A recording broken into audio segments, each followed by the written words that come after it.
Okay, so here's puppy expectations 2, part 2, because I accidentally hit the screen. So he's jacked up, right?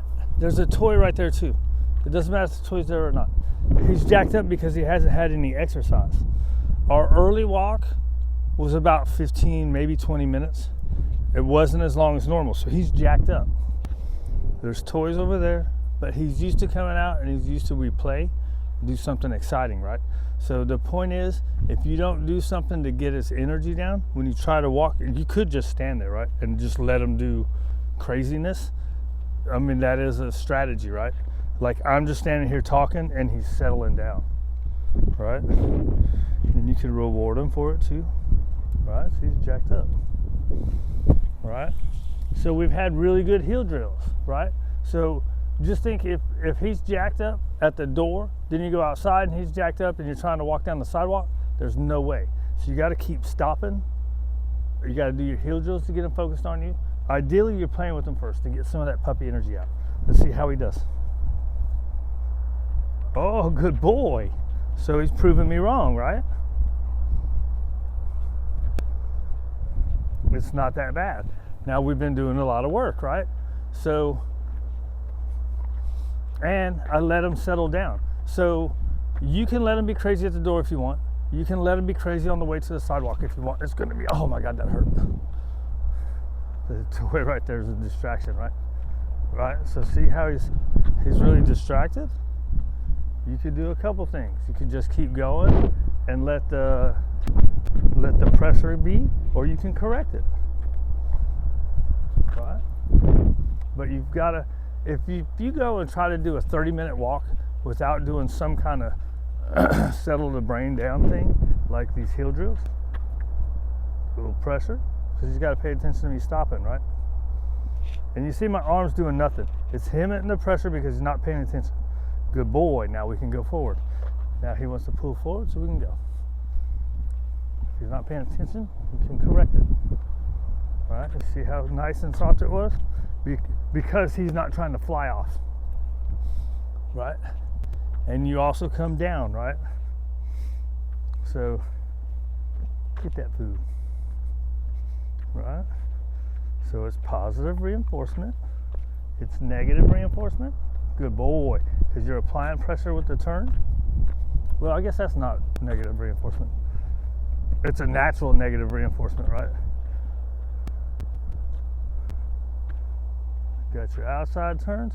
So he settled down pretty good. Like, what was I talking for 30 seconds? Now, he's used to when we come right here, we're walking, right? But that shows you, this right here shows that eventually you can get away from that play first.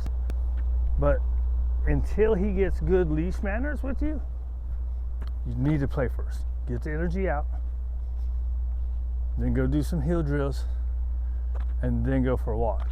Don't try to just go for a walk when he's excited, right? So let's see what happens here. Good, so that time he hit no pressure. I can reward him for stopping with me. Right? And the whole trying to go off is a lot less. Now my sidewalk is wider than most people's sidewalk at home. There's probably only half of this. So I can come away from the grass. It's much harder if you're not. Good boy. I missed some reinforcement opportunity, right? Because a couple times he looked at me and I was busy talking. Good boy. Right? So now, right, so at first you want his energy down so he can learn. Then once you get some good repetitions in, right, we've had a lot of really good work over here. Now I can use play as a reward for this little bit of heel drills, right? Good boy. All right? And I can go break. Let him go to the toys. So he actually did really good. I thought I was going to have to fight with him a lot more than I did. But he did good settling down, right?